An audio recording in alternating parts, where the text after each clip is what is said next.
yang akan kubangkitkan bagi mereka. Wow. Berarti Mesias yang dijanjikan itu namanya Daud. Daud namanya. Ini yang ngomong ya, bukan saya. Daud. Benar ya, Daud ya. Daud. Kita lihat lagi yang lain. Nah, terus ada lagi, bukan Yesus seperti yang namanya. Bukan, makanya nggak bisa kita menemukan Yesus di dalam. Kamu selalu gitu deh. Tiap kali saya nyebut Yesus, kamu ketawa. Ini nubuat. Sesudah itu orang Israel akan berbalik dan akan mencari Hashem, Tuhan mereka. Ya. Gua kalau nyebut Allah gimana gitu. Tuhan mereka ya. Dan Daud raja mereka. Nah, ini sebutin lagi Daud nih. Daud lagi, banyak terus. Mereka akan datang dengan gemetar kepada Hashem dan kepada kebaikannya pada hari-hari yang terakhir. Akhir zaman nanti. Jadi identitas atau nama sang raja yang akan datang, Daud. sang Mesias itu Daud. Nah, inilah pentingnya kita belajar dari para ulama kita atau Hakhamim. Kalau kita sebutnya Hakhamim, para ulama. Hakam itu cendekiawan, bukan. Orang-orang pintar dalam. Jadi wahyu khusus hanya diberikan kepada orang percaya, yaitu orang Kristen. Sebenarnya bukan orang Kristen aja ya. Maksudnya sebenarnya orang Yahudi. Tapi Yahudi menolak percaya, kemudian satu iman kepercayaan yang disebut sebagai Kristen. Itulah yang saat ini memelihara iman itu.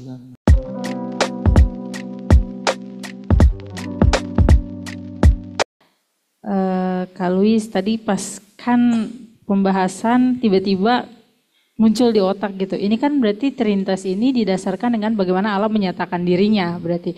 Nah, banyak agama-agama di luar sana atau orang-orang yang berpandangan gini, semua agama itu sama.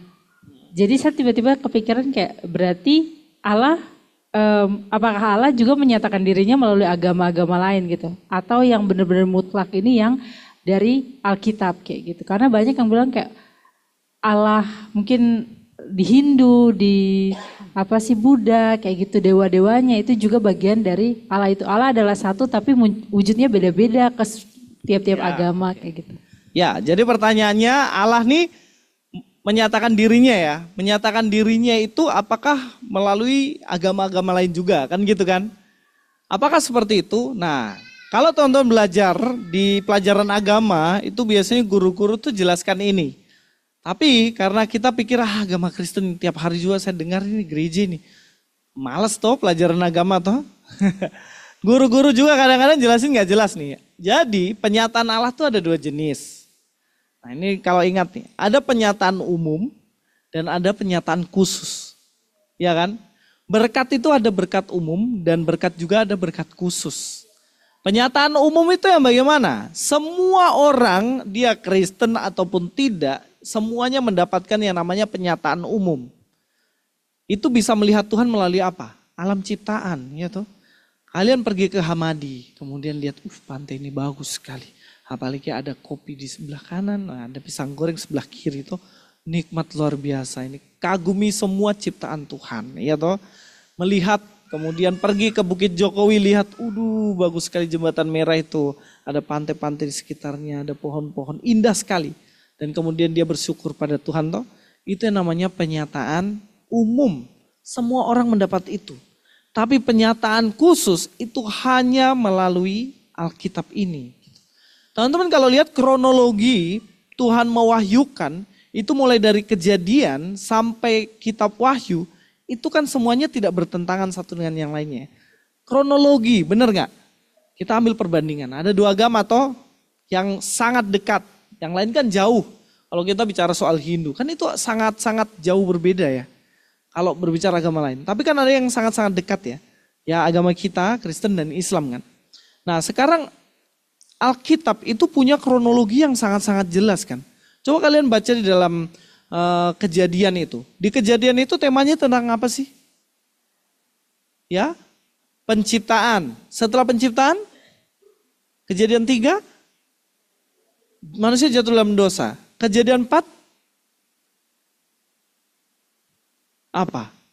Ayo dicek. Ayo kita belajar lebih dalam lagi. Ya? Kain dan Habel ngapain? Makin dosa ya toh. Kejadian 1 penciptaan, 1-2. Kejadian 3 manusia jatuh dalam dosa. Kejadian 4 dan seterusnya makin jatuh dalam dosa ya toh. Kejadian 4 Kain dan Habel bertengkar. Bukan bertengkar sih, salah kalau dibilang bertengkar ya. Kain iri sama Habel, dibunuh adiknya. Adiknya dibunuh, kemudian Tuhan hukum Kain. Beranak cucu jadi banyak dan kemudian setelah banyak mereka justru makin berbuat dosa. Dihukum sama Tuhan di selanjutnya itu. Dihukum pakai air bah. Dihabisin semua manusia. Bahkan Tuhan bilang apa? Aku menyesal menciptakan manusia ini.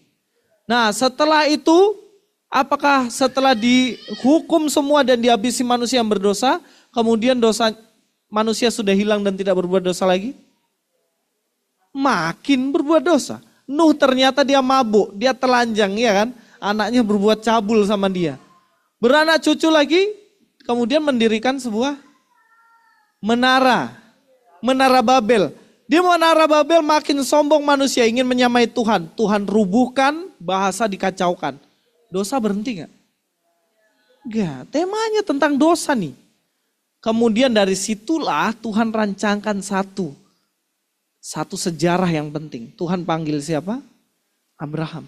Tuhan panggil Abraham dan bilang satu berkat khusus yang dibilang. Coba perhatikan dalam Kejadian 12. Bahas tentang apa tuh? Ya kan setelah menara Babel runtuh, Kejadian pasal 12. Tuhan mengatakan apa? Di ayat 1-3 tuh. Ya. Pergi dari rumahmu, kamu akan kuberkati dan dari kamu semua bangsa akan diberkati. Nah ini berkat apa nih? Itulah berkat khusus, berkat keturunan. Makanya Tuhan bilang apa? Keturunanmu akan banyak dan dari keturunanmu itulah akan menjadi berkat bagi bangsa lain. Nah ingat gak ketika Adam dan Hawa jatuh dalam dosa, janji Tuhan apa? Kejadian pasal 3 ayat yang keberapa itu? 16 ya? Coba cek. Apa janjinya Tuhan di situ? Aku akan mengadakan permusuhan antara engkau dan perempuan ini. Ya. Antara keturunanmu dan keturunannya akan meremukkan kepalamu dan engkau akan meremukkan tumitnya. Iya, dikatakan apa? Keturunan siapa? Keturunan Hawa akan meremukkan kepala ular. Yang dijanjikan apa di Kejadian 3:16? Keturunan, iya tuh. Keturunan yang akan meremukkan kepala ular. Artinya apa? Mengalahkan maut. Upah dosa adalah maut. Barang siapa berdosa dia akan mati atau maut. Nah dari situ kemudian janjinya dilanjutkan kepada Abraham. Dari Abraham kemudian dilanjutkan kepada siapa? Janji keturunan dilanjutkan kepada siapa? Ishak atau Ismail yang jelas lah. Nah, yang mau dikorbankan itu Ishak atau Ismail? Nah, ada yang bilang Ismail kok. Oh, Ishak lah. Yang bilang Ismail itu pasti lain itu. Agak lain ya kan? Itu agak lain. Nah, dari Ishak kemudian dilanjutkan kepada Yakub. Yakub dilanjutkan kepada 12 suku Israel, tapi dipilih salah satu. Siapa itu? Suku apa?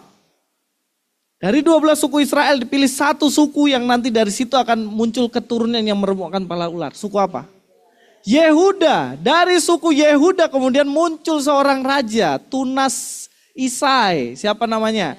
Daud. Dari itu kemudian muncullah satu keturunan dari Daud bernama siapa?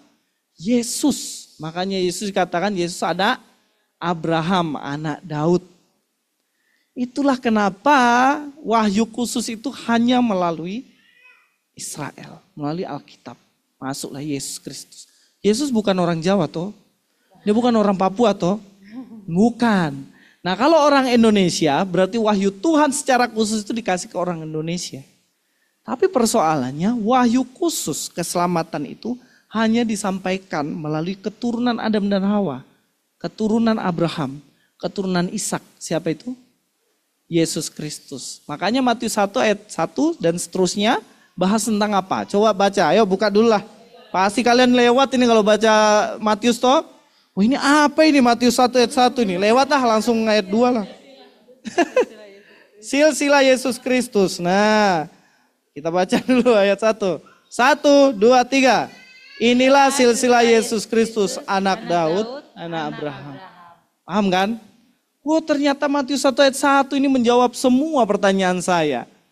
Ya karena di situ silsilah semua itu berkaitan dengan Kejadian 3 ayat 16. Manusia jatuh dalam dosa, Tuhan menubuatkan keturunan perempuan akan meremukkan kepala ular. Keturunan perempuan ini siapa? Benang merahnya semua sampai kepada Yesus. Gitu loh. Makanya dijelaskan dalam Matius 1 ayat 1 dan seterusnya dimulai dari anak Daud, anak Abraham. Dan semua ini, satu ini rangkuman seluruh perjanjian lama sampai ayat 17. Jadi kalau teman-teman baca Matius 1 ayat 1 sampai 17 itu sudah sama dengan baca rangkuman kitab Kejadian sampai paling bawah. Kitab apa? Maliaki. Nah itu menjelaskan tentang keseluruhan isi PL tuh. Matius 1 ayat 1. Makanya kenapa kok ditaruh di situ orang Yahudi langsung paham, connect. Ketika baca Matius 1 ayat 1 sampai seterusnya langsung connect. Oh ini ternyata sejarah keselamatan. Jadi wahyu khusus hanya diberikan kepada orang percaya, yaitu orang Kristen. Sebenarnya bukan orang Kristen aja ya. Maksudnya sebenarnya orang Yahudi. Tapi Yahudi menolak percaya, kemudian satu iman kepercayaan yang disebut sebagai Kristen. Itulah yang saat ini memelihara iman itu. Jadi tidak ada di agama lain mewahyukan serinci itu. Cobalah cari Alkitab lain yang serinci itu ya. Yang tema besarnya sama, sejarah keselamatan. Karena dari Isa kan sudah belok kan, ada yang ngakunya menggenapi janji tapi kok tiba-tiba Ismail. Padahal dalam kitab Kejadian Ismail sudah ditolak sama Tuhan. Abraham sama Tuhan bilang, Tuhan kalau boleh anakku Ismail inilah yang menerima berkat. Tapi Tuhan bilang apa? Tidak, saya sudah tolak dia. Anakmu Ishak itu yang akan menerima.